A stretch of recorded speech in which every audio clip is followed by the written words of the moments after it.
तो गाई तर आता आम्ही आलो फायनली वाशिमच्या धरण आहे आणि धरण बघू शकता एक वाशिममध्ये स्टेशनच्या काहीतरी 1 किलोमीटर दूरच आहे यो गाव.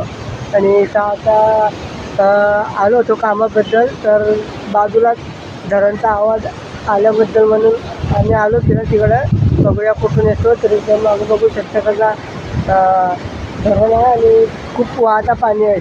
हा म्हणजे इथून पूर्ण गेला तर पूर्ण खडवलेला जातो आणि इकडून आपला आसनगाव साईडकडून पाणी येतो.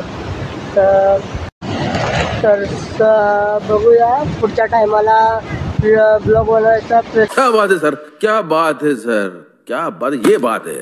अरे सर क्या बात है. करीन आणि पूर्ण व्ह्यूज तुम्हाला दाखवायचा प्रयत्न करीन. तर आता कामाबद्दल आलो होतो त्यामुळं भेटला नाही पण पुढच्या टायमाला व्हिडिओ बनवायचा प्रयत्न.